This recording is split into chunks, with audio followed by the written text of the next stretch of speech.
Ngayong gabi, dadalhin kita sa isang lugar na puno ng hiwaga at kagandahan. Isang lugar sa pinakadulong bahagi ng Luzon, sa Bicol, sa isang lupain kung saan sumisikat ang araw at hinahaplos ng hangin ang mga palayan, at sa malayo, makikita mo ang isang perpektong bundok na tila hinulma ng isang pinto. Ang bundok mayon, tahimik ang paligid. Ang tanging maririnig mo ay ang mahinang ihip ng hangin at ang banayad na daloy ng tubig mula sa ilog. Sa gabi, ang mga bituin ay parang mga ilaw na nakasabit sa kalangitan, at sa gitna ng katahimikan, naroon siya. Ang bundok na nagtatago ng isang kwento ng pag-ibig at trahedya, isang alamat na isinilang sa pag-ibig ngunit tinapos ng tadhana. Bago tayo magsimula, huminga ka muli ng dahan-dahan, 1, 2, 3. Hayaan mong bawat paghinga ay magdala sa iyo ng kapayapaan. Dahil sa susunod na mga minuto, isasadula ko sa iyong isipan ang isang kwento ng dalawang pusong nagtagpo sa isang mundong puno ng kagandahan, ngunit hindi ligtas sa pagsubok. Ngayon, handa ka na ba? Tara, simulan natin ang ating paglalakbay.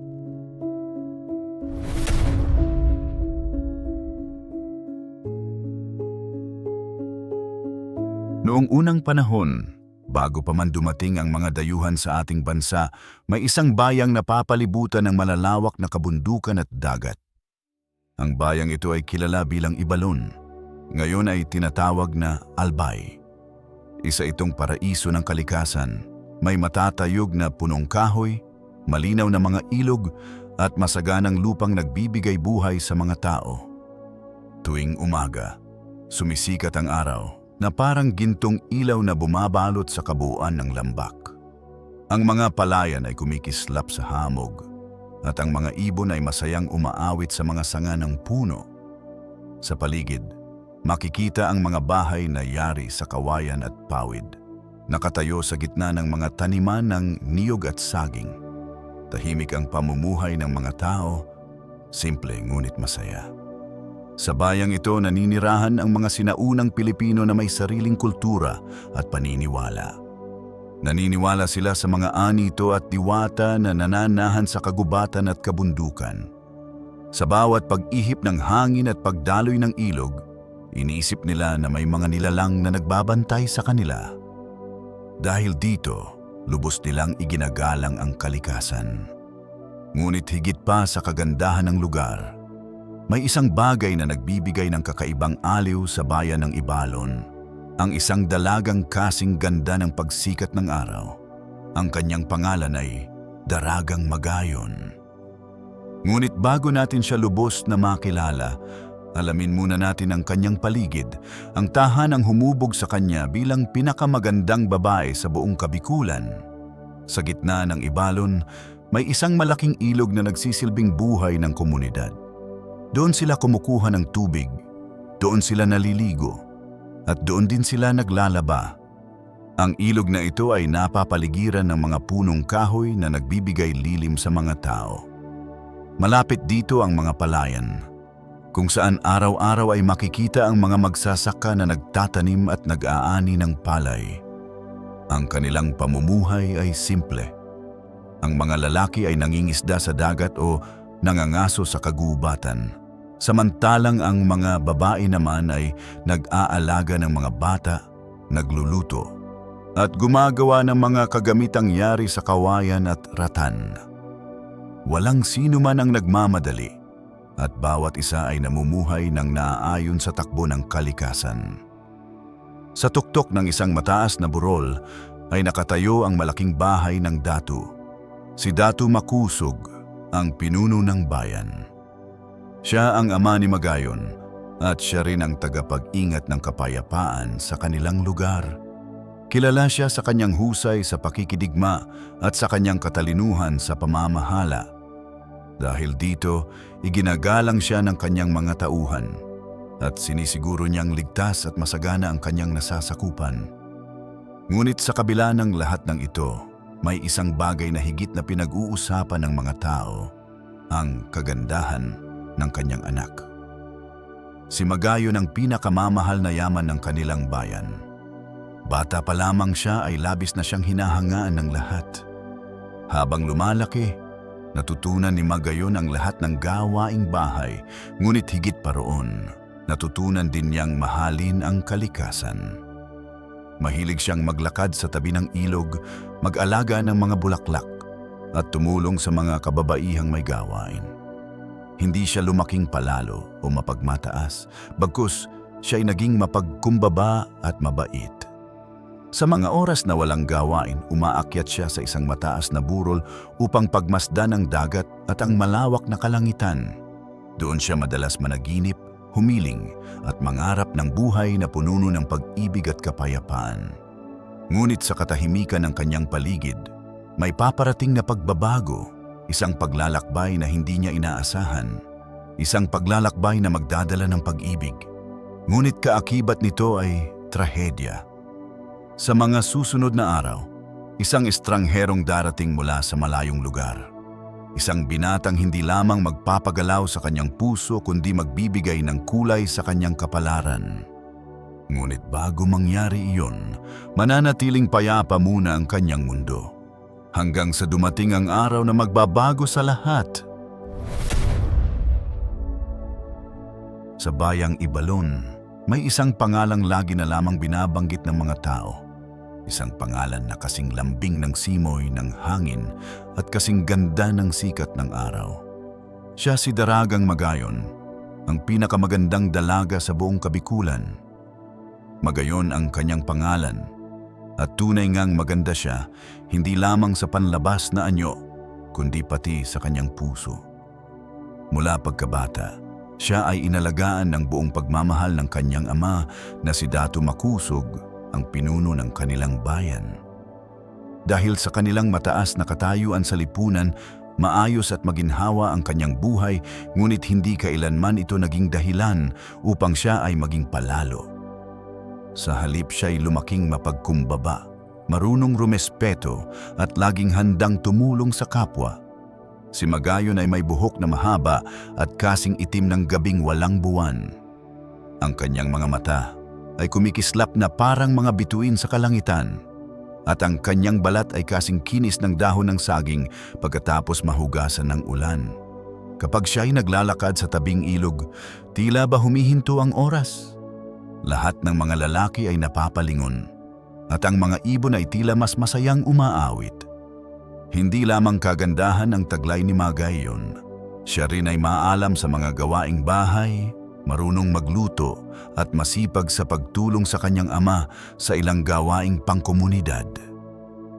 Mahilig din siyang mag-alaga ng mga halaman at bulaklak, at madalas siyang makikita sa hardin ng kanilang tahanan, nagdidilig at nag-aayos ng mga halaman na tila ba mga kaibigan niya. Ngunit higit pa sa lahat ng ito, si Magayon ay isang babaeng mapagmahal sa kalikasan. Mahilig siyang maglakad sa tabing ilog tuwing umaga at magmasid sa kagandahan ng paligid. Doon siya madalas nag-iisip ng kanyang mga pangarap. Isa sa kanyang paboritong gawin ay tumingala sa kalangitan at pagmasdan ng mga ulap na tila sumasayaw sa himpapawid. Sa kanyang isip, naglalaro ang ideya ng isang pag-ibig na darating sa tamang panahon, isang pag-ibig na wagas at walang kapantay. Dahil sa kanyang kagandahan at kabaitan, maraming kabinataan ang humahanga sa kanya. Marami ang umaakyat sa burol kung saan nakatayo ang bahay ng Datu upang manligaw at magdala ng mga regalo, mga alahas, mga hiyas, at iba pang mahahalagang bagay. Subalit si Magayon ay hindi madaling makuha. Sa bawat paglapit ng mga binata, siya ay magalang na tumatanggi sapagkat sa kanyang puso ay wala pang sino mang nakakaagaw ng kanyang damdamin. Isang araw, habang siya ay naglalakad sa tabing ilog, hindi niya inaasahan na may mangyayaring kakaiba. Habang siya ay nakatingala sa kalangitan at pinagmamasdan ang paglipad ng mga ibon, hindi niya napansin na siya pala'y napalapit sa gilid ng ilog na may matarik na bahagi. Sa isang iglap, nadulas siya at nahulog sa malalim na bahagi ng tubig. Agad siyang sumigaw, ngunit walang nakarinig sa kanyang tinig. Pilit siyang lumangoy, ngunit ang agos ng tubig ay napakalakas. Unti-unti siyang nawawala ng lakas, at sa kanyang isip ay pumasok ang takot. Baka iyon na ang kanyang huling sandali. Ngunit bago pa man siya tuluyang lamunin ng ilog, isang malakas na kamay ang biglang humawak sa kanya at humila pa itaas. Isang binatang may matipuno at matikas na pangangatawan ang sumagip sa kanya. Hindi niya ito kilala, ngunit ang kanyang mukha ay may kakaibang anyo. Matikas, matapang, ngunit may lambing sa kanyang mga mata. Dahan-dahan siyang iniahon ng binata sa pampang at nang sila'y makalayo na sa ilog, agad itong tumingin sa kanya at nagsalita. "Magandang dalaga, ligtas ka na." Si Magayon ay hindi agad nakasagot. Siya'y hingal na hingal at basang-basa ang kanyang kasuotan. Ngunit sa kabila ng kanyang takot, hindi niya naiwasang mapansin ang kabaitan at katapangan ng estrangherong sumagip sa kanya. Sino kaya siya? Bakit siya naroon sa oras na iyon? At bakit tila ba may kakaibang tibok sa kanyang puso nang magtama ang kanilang mga mata? Hindi pa niya alam. Ngunit ang pangyayaring iyon ang magiging simula ng isang pag-iibigan na magbabago sa takbo ng kanyang kapalaran. Isang pag-ibig na kasing ganda ng bundok, ngunit may kasamang unos na hindi niya inaasahan. Pagkalipas ng ilang sandali matapos siyang mailigtas mula sa rumaragasang agos ng ilog, si Daragang Magayon ay nakaupo sa isang malaking bato sa pampang, pilit pinapakalma ang kanyang sarili.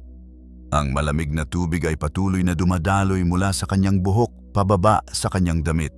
Ngunit hindi iyon ang pinagtutuunan ng kanyang pansin. Ang kanyang isipan ay abala sa pag-unawa sa lahat ng nangyari. Sa kanyang tabi ay nakatayo ang binatang hindi niya kilala, ang binatang nagligtas ng kanyang buhay. Matangkad ito at may malapad na balikat, tanda ng lakas at katapangan. Ang kanyang mga bisig ay matipuno, at kahit basang-basa rin ang kanyang kasuotan, hindi maikakaila ang tindig na tila isang mandirigma. Ngunit higit pa sa kanyang anyo, ang mga mata nito ang lalong humatak ng pansin ni Magayon. May lalim ang titig nito, isang uri ng tingin na tila ba nakakaunawa sa bawat pintig ng puso. "Salamat sa iyong pagligtas." Mahina ngunit malinaw na sambit ni Magayon, halos hindi makatingin ng diretso sa kanya. Ngumiti ang binata, isang ngiting may halong kabaitan at kumpiyansa. "Hindi ko hahayaang mapahamak ang isang tulad mo," tugon niya. Napayuko si Magayon. Naramdaman niya ang biglang pagbilis ng tibok ng kanyang puso. Hindi niya maipaliwanag kung bakit, ngunit para bang may kakaibang init na dumaloy sa kanyang dibdib. Matapos ang ilang saglit ng katahimikan, nagpakilala ang binata. "Ako si Panganoron, anak ni Raha Karilaya, pinuno ng lupang Katagalugan." Anya na may bahid ng dangal sa tinig. Napalingon si Magayon, bahagyang nagulat. "Anak ka ng isang Raha?" tanong niya, hindi maitago ang pagkabigla. Tumango si Panganoron. "Oo, ako ay naglakbay mula sa aming lupain upang maghanap ng kapayapaan at pagkakaibigan sa iba pang bayan. Hindi ko akalaing sa aking paglalakbay ay makakatagpo ako ng isang kagandahan na tulad mo." Namula ang mga pisngi ni Magayon sa narinig. Hindi siya sanay na makakarinig ng papuri, lalo na mula sa isang estrangherong may mataas na katayon. Ngunit higit pa sa papuri, ramdam niya ang sinseridad sa tinig ni Panganoron na lalong nagpatindi sa kakaibang damdaming unti-unting sumisibol sa kanyang puso.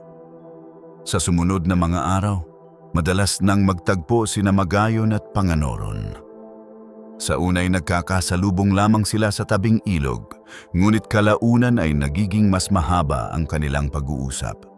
Pinag-uusapan nila ang kanilang mga pangarap, ang kagandahan ng kalikasan, at ang kapayapaang kanilang hinahangad para sa kanilang mga bayan. Habang lumilipas ang panahon, mas lalo silang napapalapit sa isa't isa.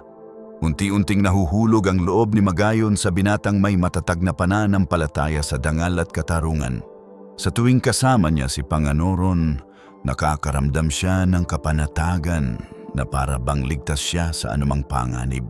Ngunit sa likod ng kanilang masasayang sandali, may mga matang nakamasid.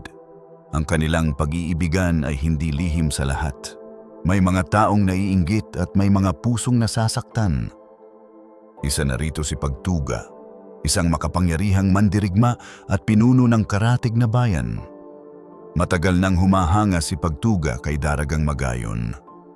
Ilang ulit na siyang nagtangkang manligaw at mag-alay ng mga regalo, ngunit palagi siyang tinatanggihan ng dalaga.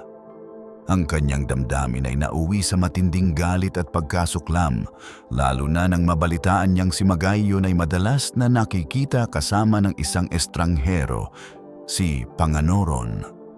Isang gabi, habang maliwanag ang buwan at tahimik ang paligid, nakatayo si Pagtuga sa tuktok ng isang burol, nakatanaw sa bayan ng Ibalon. Sa kanyang isipan ay naglalaro ang plano upang maagaw si Magayon mula sa kamay ng binatang iyon. Hindi niya hahayaang maagaw ng iba ang babaeng matagal na niyang pinagnanasaan. Samantala, sa kabilang panig ng bayang iyon, si Panganoron ay nakaupo sa tabi ni Magayon, pinagmamasdan ang malamlam na liwanag ng buwan na sumasalamin sa ilog. Hawak niya ang kamay ng dalaga at sa kanyang puso ay nag-uumapaw ang pag-ibig. Magayon, mahina niyang sambit.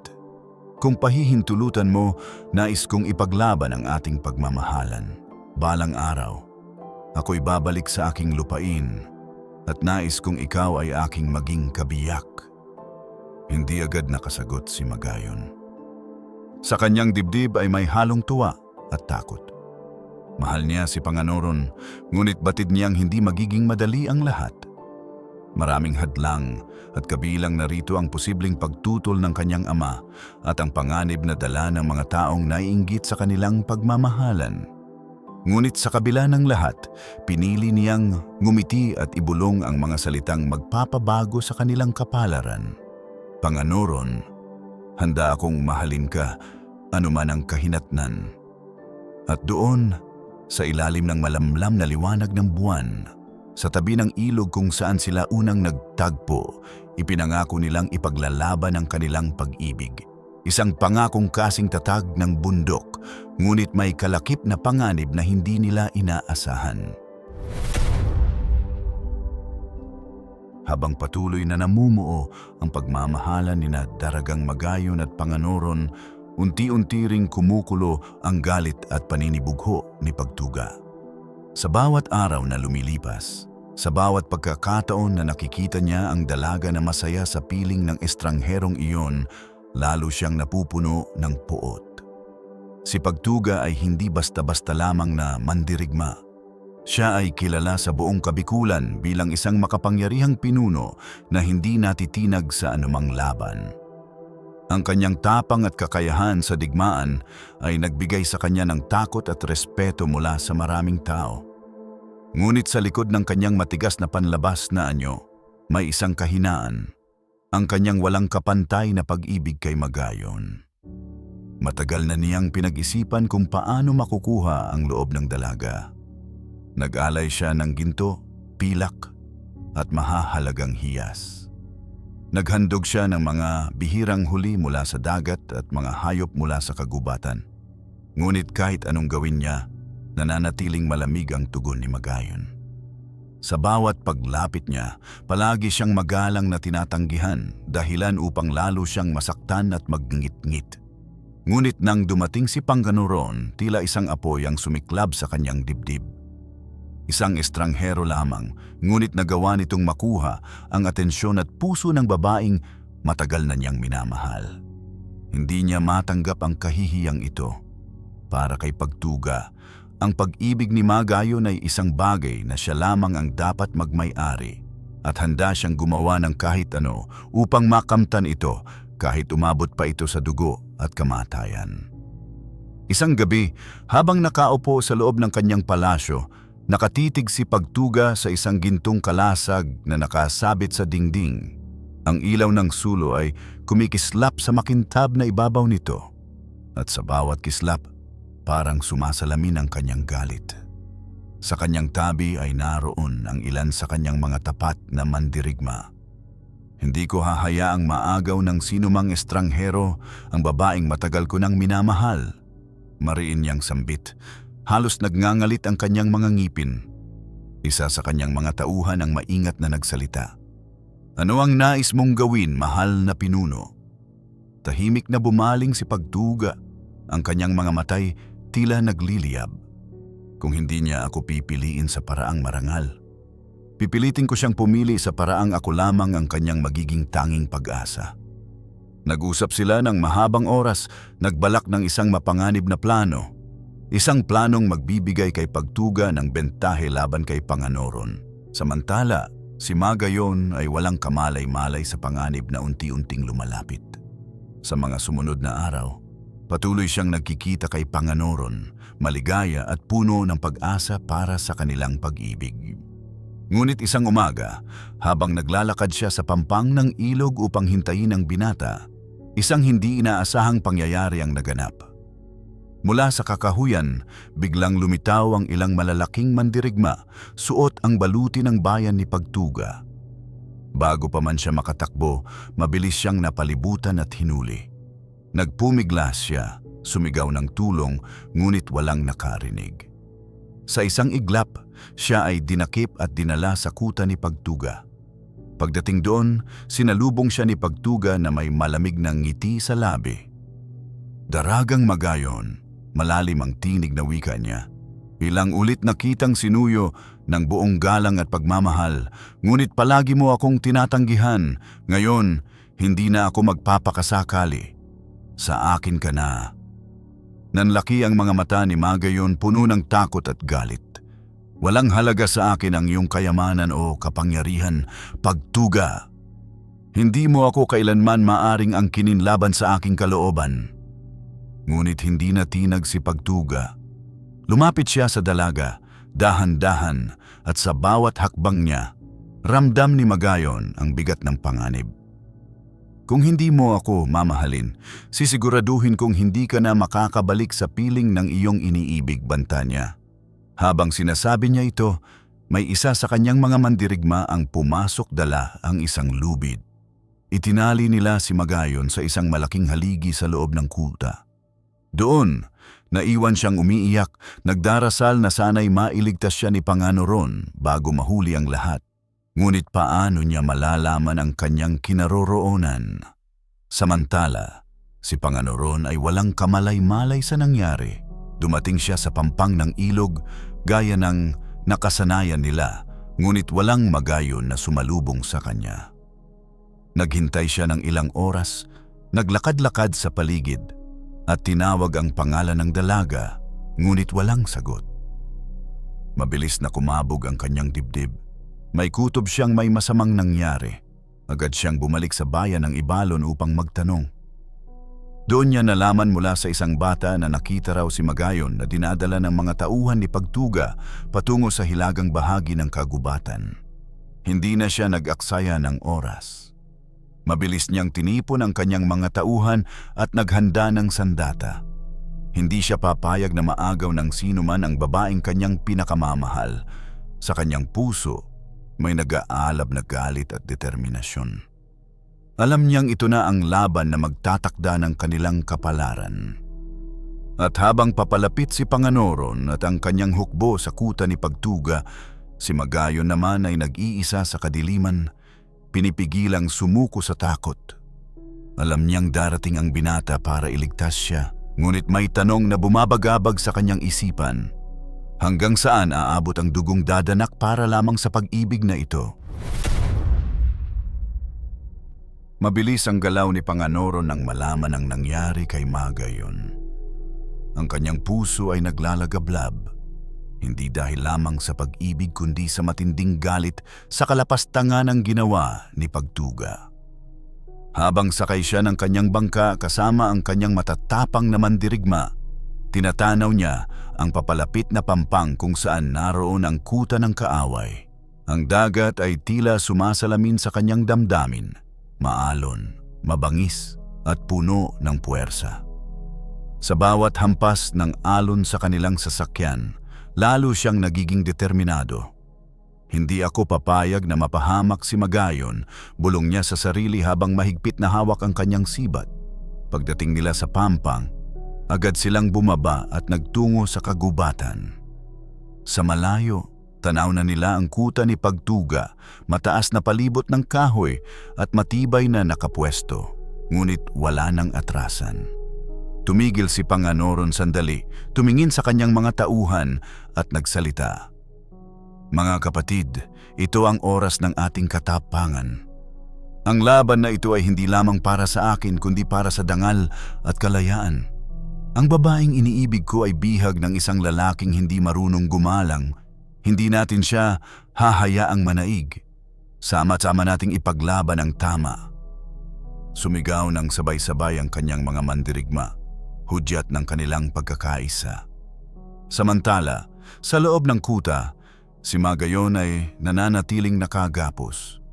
Tahimik na pumapatak ang kanyang mga luha, ngunit sa kanyang puso ay may liwanag ng pag-asa. Alam niyang darating si Panganoron.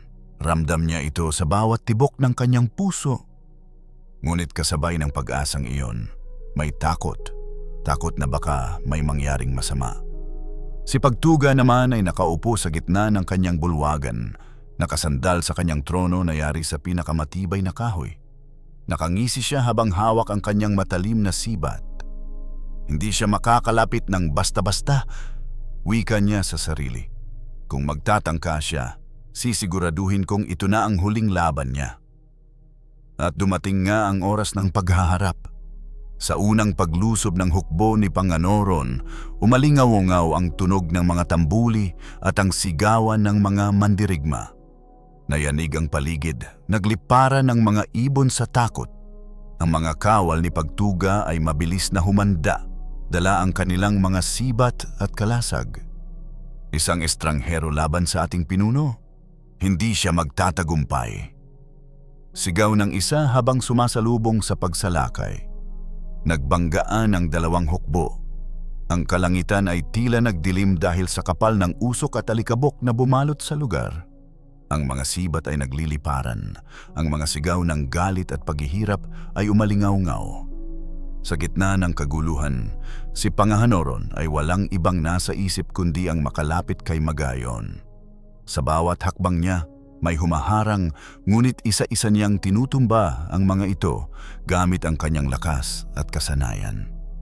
Sa kanyang isipan, paulit-ulit na pumapasok ang mukha ni Magayon, ang kanyang mga mata, at ang pangakong ibinigay niya na kailanman ay hindi niya pababayaan ang dalaga.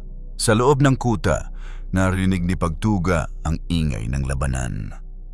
Tumayo siya, hawak ang kanyang sibat, at nagsimulang lumakad papunta sa tarangkahan. Nakangisi siya, hindi sa takot kundi sa pananabik. Sa wakas, maghaharap na tayo, Panganoron, bulong niya. At nang magkita ang kanilang mga mata, tila huminto ang mundo. Dalawang mandirigma, parehong handang ipaglaban ang babaeng iniibig nila. Sa kanilang titig ay mababasa ang galit, ang pag-ibig at ang pangakong hindi sila aatras kahit kamatayan pa ang kapalit. Panganoron, malakas na sigaw ni Pagtuga. Huwag ka nang umasa, si Magayon ay akin na. Hindi kailanman magiging iyo si Magayon, matatag na sagot ng binata. Dahil ang pag-ibig ay hindi kailanman na ipipilit. At ngayon, babawiin ko siya mula sa iyong mga kamay. Nagbanggaan ang kanilang mga sibat, nagdikit ang kanilang mga kalasag. Ang ingay ng bakal na sumasalubong ay umalingaw-ngaw sa paligid. Ang kanilang mga galaw ay mabilis, puno ng galit at lakas. Isa itong labang hindi lamang tungkol sa kapangyarihan, kundi isang laban na nakataya ang puso at dangal. Habang patuloy ang labanan sa pagitan ng kanilang hukbo, ang dalawang mandirigma ay tila nasa sariling mundo. Si Magayon, na nakakakita ng lahat mula sa malayo, ay halos masira ang puso. Tama na, bulong niya habang pumapatak ang kanyang luha. Ayaw niyang may masaktan para lamang sa kanya, ngunit wala na siyang magagawa kundi magdasal. Sa isang iglap, nakahanap ng pagkakataon si Panganoron. Isang mabilis na saksak ang kanyang pinakawalan. Tinamaan si Pagtuga sa balikat. Napaurong ang mandirigma, ngunit hindi siya sumuko. Sa halip, lalo siyang nagngit-ngit. "Hindi mo ako matatalo," sigaw niya, sabay bigwas ng sibat na muntik nang tumama sa dibdib ni Panganoron. Ngunit sa halip na umatras, lalo pang sumugod si Panganoron. Muling nagbanggaan ang kanilang mga sibat at sa pangatlong ulos, bumulagta si Pagtuga sa lupa. Ang kanyang sibat ay nahulog sa gilid at ang dugo ay unti-unting dumaloy mula sa kanyang sugat. Tahimik na bumagsak ang kanyang mga mata, ngunit bago siya tuluyang nawalan ng hininga, bumulong siya. "Magayon, akin ka sana." Hindi nag-aksaya ng sandali si Panganoron. Mabilis niyang tinakbo ang kinaroroonan ni Magayon. Pinuputol ang mga lubid na nakagapos sa kanya. Nang makaalaya ito, agad niya itong niyakap ng mahigpit, parang ayaw ng pakawalan. Ngunit ang digmaan ay hindi pa tapos. Habang papalayo sila, may natitirang mga mandirigma ni Pagtuga na handang gumanti. At sa kaguluhang iyon, isang trahedya ang hindi inaasahan, isang bagay na babago sa lahat.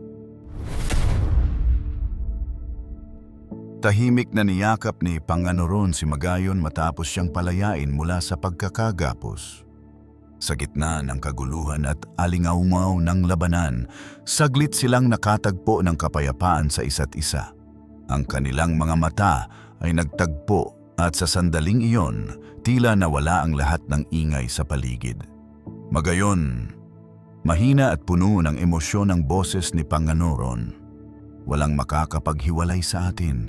Pangako, ligtas na tayo." Ngunit bago pa man sila makalayo, narinig nila ang mga yabag ng mga natitirang mandirigma ni Pagtuga. Ang ilan sa kanila, bagaman sugatan, ay hindi pa sumusuko. Humahabol sila, dala ang kanilang galit at pagnanais na ipaghiganti ang pagkamatay ng kanilang pinuno. "Mahal na Panganoron, kailangan na nating tumakas." Pakiusap ni Magayon habang hawak ang braso ng binata. Kita sa kanyang mga mata ang takot, hindi para sa sarili kundi para sa taong mahal niya. Tumango si Panganoron at hinawakan ng mahigpit ang kamay ni Magayon. Tumakbo silang dalawa, pilit na iniiwasan ang kaguluhan at hinahanap ang daan palabas ng gubat. Ngunit tila ba ang tadhana ay may kakaibang plano? Sa kanilang pagtakbo, biglang sumulpot mula sa makapal na damuhan ang isang mandirigma, sugatan ngunit buo ang loob. Hawak niya ang kanyang sibat at sa isang iglap, itinapon niya ito patungo sa direksyon ni Magayon. "Mag-ingat," sigaw ni Panganoron. Ngunit huli na ang lahat. Ang matalim na sibat ay tumama sa dibdib ni Magayon. Napatigil siya, napahawak sa sugat at unti-unting bumagsak sa lupa. "Magayon!" Malakas na sigaw ni Panganoron habang niyakap ang dalaga. Dumadaloy ang dugo mula sa kanyang dibdib at ang kanyang maputing saya ay unti-unting namantsahan ng pula. "Mahal ko," mahina ang tinig ni Magayon habang pinupunasan ng panginginig ang luha sa pisngi ni Panganoron. "Huwag kang umiyak. Wala kang kasalanan. Hindi ka mawawala sa akin." Nanginginig ang boses ni Panganoron habang pilit niyang pinipigilan ang pag-agos ng dugo sa sugat ng dalaga. "Lalaban tayo.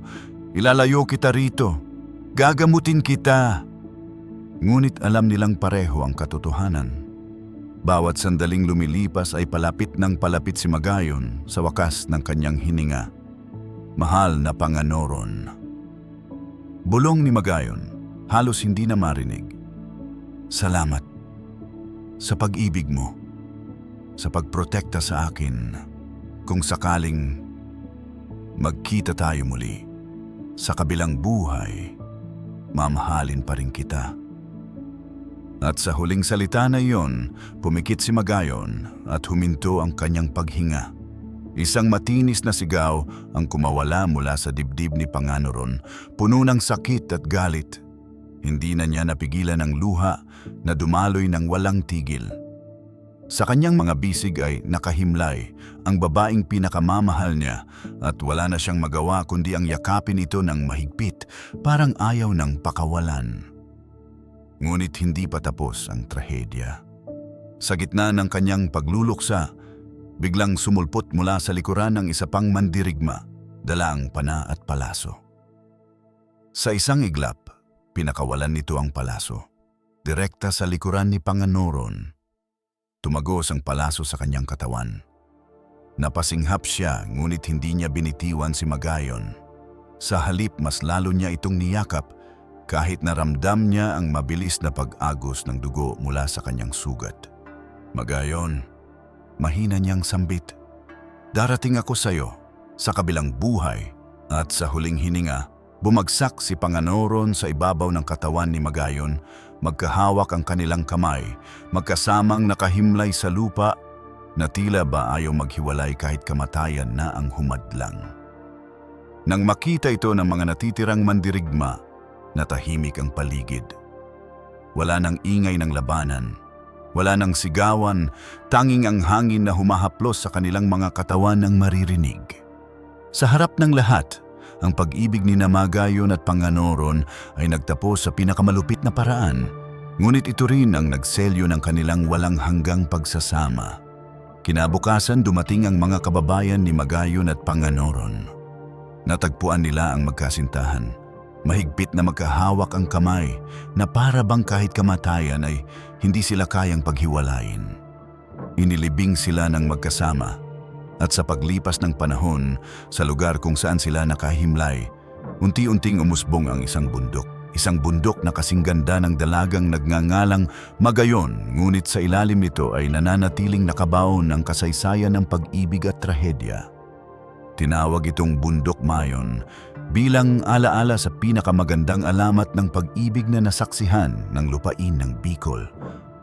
At hanggang ngayon, sinasabi ng matatanda na sa tuwing natatakpan ng ulap ang tuktok ng bundok, iyon ay luha ni Magayon para sa kanyang minamahal. Matapos ang trahedya, tumigil ang labanan. Ang mga mandirigmang nalalabi mula sa magkabilang panig ay unti-unting bumalik sa kanilang mga nayon. Wala nang saysay ang pagdanak ng dugo. Ang dalawang pusong pinag-isa ng pag-ibig ay kapwa pumanaw. Sa katahimikang bumalot sa paligid, tanging ang malamig na hangin at ang amoy ng dugo ang sumasalubong sa mga dumating na kababayan ni Magayon at Panganoron. Dumating si Makusog, ang ama ni Magayon, kasama ang mga matatanda at ilang kababaihang humahagulgol. Nang makita niya ang katawan ng kanyang anak na nakahimlay sa braso ng kasintahan nito, tila gumuho ang kanyang mundo. Bumagsak siya sa lupa, hinahaplos ang mukha ng dalaga habang umaagos ang kanyang luha. "Anak ko!" Mahinang sambit niya, halos hindi na marinig. "Magayon, bakit ka nawala sa akin ng ganito?" Wala siyang maisisisi kundi ang sarili. Pinilit niya ang kagustuhan ni Pagtuga, umaasang mapoprotektahan ang kanyang anak. Ngunit sa huli, iyon pala ang magiging dahilan ng trahedyang ito. Lumapit ang isa sa matatanda at mahigpit na hinawakan ang balikat ni Makusog. "Kaibigan, panahon na para bigyan sila ng kapayapaan. Kailangang mailibing sila ng magkasama upang sa kabilang buhay ay hindi na sila maghiwalay." Tumango si Makusog, bagaman mahirap para sa kanyang tanggapin. Pinayagan niyang pag-isahin ang libingan ni Magayon at Panganoron. Nagpasya silang ilibing ang mga katawan sa isang lugar na mataas, malapit sa langit, kung saan tanaw ang buong kapatagan, isang lugar na magiging saksi sa kanilang walang hanggang pagmamahalan. Buong baryo ang tumulong.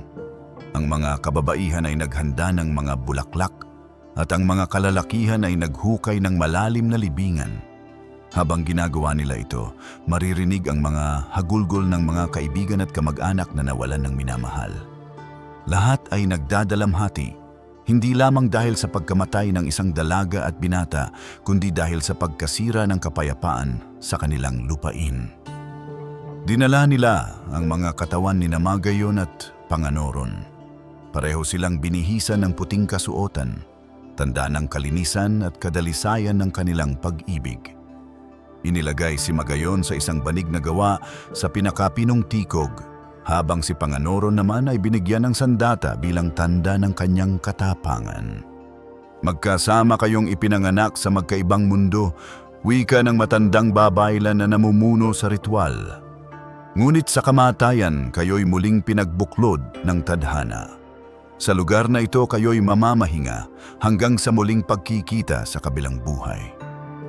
Pagkatapos mailibing ang dalawa, isang kakaibang pangyayari ang nasaksihan ng lahat.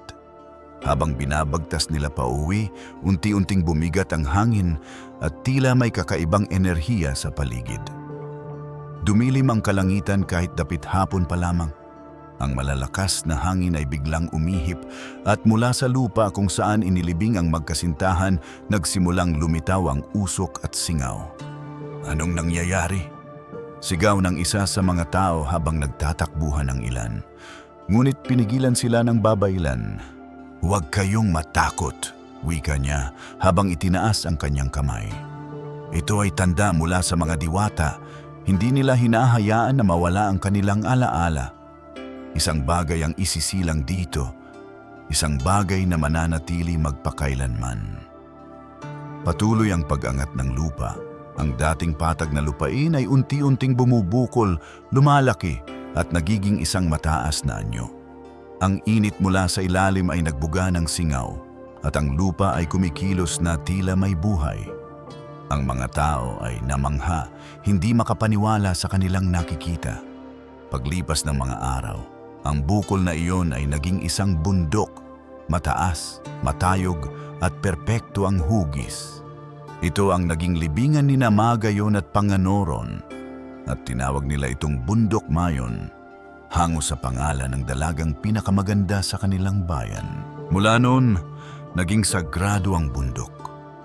Ang mga tao ay naniniwala na sa ilalim ng perpektong anyo ng Mayon ay nakahimlay ang dalawang pusong pinag-isa ng tadhana, at sa tuwing may sakunang nagaganap, lalo na kapag sumasabog ang bulkan, sinasabi ng matatanda na iyon ay tanda ng kalungkutan o galit ng mga espiritu. Isang paalala ng kanilang kwento.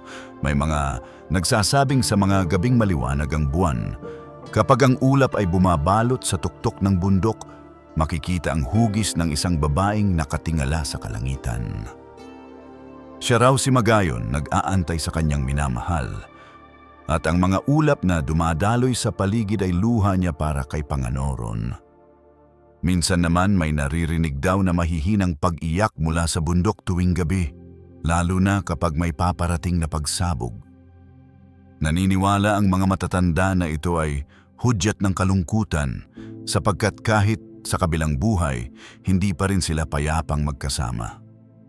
Lumipas ang maraming taon, at ang alamat ni Magayon at Panganoron ay patuloy na ikinukwento ng mga ninuno sa kanilang mga anak at apo. Hindi ito basta alamat lamang, ito ay nagsilbing aral sa lahat. Ang kanilang trahedya ay paalala na ang pag-ibig ay hindi dapat maging dahilan ng digmaan at kasakiman. Kapag pinilit ang hindi para sa iyo, kapahamakan ang darating. Sinasabi ng matatanda na sa tuwing ang Mayon ay nagiging mapanganib at nagbubuga ng apoy, ito'y tanda ng pagkagising ng espiritu ni Pagtuga, ang mandirigmang nagnais ng pag-ibig ni Magayon. Sa tuwing ito'y sasabog, tila ba muling sumisiklab ang galit at kasakiman? Isang paalala na ang kasakiman ay walang magandang patutunguhan. Ngunit higit sa lahat, ang Bundok Mayon ay naging simbolo ng pag-ibig na walang hanggan. Sapagkat kahit sa harap ng kamatayan, hindi nagbitiw ang dalawa sa isa't isa. Namatay silang magkahawak kamay, at mula sa kanilang libingan ay sumibol ang isang bundok na kahanga-hanga, isang obra maestra ng kalikasan na siyang pinagmulan ng pinakakilalang alamat ng Bicol. Bago matapos ang ritual ng pagbabasbas sa bundok, muling nagsalita ang babaylan. Itinaas niya ang kanyang kamay at nagwika, "O dakilang bathala, salamat sa pagbigay ng aral sa amin. Ang kwento ni Magayon at Panganoron ay hindi namin kakalimutan. Ituturo namin ito sa aming mga anak upang ang kanilang pag-ibig ay maging malinis at malaya, hindi dahil sa takot, kundi dahil sa tunay na pagmamahal. At sa huling dasal na iyon, tuluyan nang naging alamat ang kanilang kwento. Isang alamat na ipapasa-pasa sa bawat henerasyon. Isang alamat na hanggang ngayon, isinasalaysay ng mga matatanda sa tabi ng apoy sa gabi habang humahaplos ang malamig na simoy ng hangin mula sa perpektong bundok ng Mayon.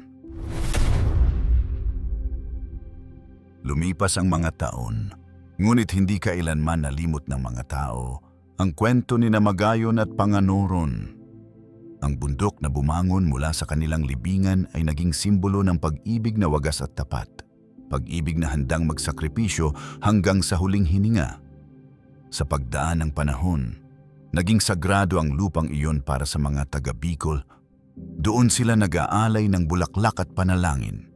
Hindi lamang bilang pagunita sa mga magkasintahang nagmahalan ng labis, kundi bilang paalala na ang tunay na pagmamahal ay hindi nasusukat sa tagal ng pagsasama, kundi sa lalim ng pag-unawa at sakripisyo. Hanggang sa kasalukuyan, kapag tinatanaw mo ang bundok Mayon, makikita mo ang perpektong hugis nito, tila ba inililok ng kamay ng Diyos bilang parangal sa kagandahan ni Magayon. Ngunit higit pa sa anyo nito, naroroon ang alamat, nakabaon sa bawat bato, sa bawat halaman at sa bawat ulap na yumayakap sa tuktok ng bundok. Sinasabi ng matatanda na kapag ang bundok ay natatakpan ng ulap at tila lumuluha ang langit, iyon ay tanda na muling inaalala ni Magayon ang kanyang iniibig. Sa bawat patak ng ulan, naririnig ang bulong ng hangin na para bang si Panganoron ay dumarating upang samahan siyang muli. At sa bawat paglubog ng araw sa paanan ng bundok, makikita mo ang dilag na tila sumasayaw sa liwanag, parang ang espiritu ni Magayon na patuloy na nagbabantay sa kanyang lupain. Sa mga gabi namang maliwanag ang buwan, sinasabi ng mga nakatatanda na kung minsan, makikita mo ang anyo ng dalawang kaluluwang maghahawak kamay sa tuktok ng bundok, patunay na ang pag-ibig nila ay hindi naglaho, kundi nananatili kahit sa kabilang buhay. Ganito nagsimula ang alamat na naging bahagi ng kulturang Pilipino. Hindi lamang ito isang kwento ng pag-ibig, ito ay isang aral, isang paalala at isang pamana na hindi mabubura ng panahon. Ang kwento ni Magayon at Panganoron ay hindi lamang tungkol sa kasawian, kundi tungkol sa kagandahan ng pag-ibig na walang kapantay. Sa isang mundo kung saan ang kapangyarihan, kasakiman at karahasan ay madalas mangibabaw, itinuro ng kanilang pag-ibig na may mga pusong handang magsakripisyo alang-alang sa taong mahal nila. Sa bawat pagtingin mo sa bundok Mayon, alalahanin mo ang aral ng alamat na ito. Ang tunay na pag-ibig ay hindi makasarili. Handa itong magsakripisyo kahit ang kapalit ay sariling kaligayahan o buhay. Ang kasakiman ay nagdudulot ng kapahamakan. Si Pagtuga na pinili ang yaman at kapangyarihan upang makuha ang puso ni Magayon ay nauwi sa trahedya. Ang tadhana ay may sariling daan. Kahit gaano natin pilitin, may mga bagay na nakatakda at minsan ang ating tungkulin ay tanggapin ito ng may tapang at pagmamahal. Kung ikaw ay makikinig sa kwentong ito bago matulog, hayaang maging paalala ito na ang buhay ay puno ng kwento. Mga kwento ng pag-ibig, sakripisyo at aral na dapat nating ingatan. At tulad ng bundok Mayon na nananatiling matatag sa paglipas ng panahon, sana'y ang mga aral ng alamat na ito ay manatili rin sa iyong puso. Sa bawat gabing malamig at tahimik kapag natutulog ka habang iniisip ang kwento ni Magayon at Panganoron, baka marinig mo ang mahinang bulong ng hangin, tila ba sinasabi nito, ang pag-ibig ay walang hanggan. Kahit kamatayan ay hindi kayang maghiwalay sa dalawang pusong tunay na nagmamahalan.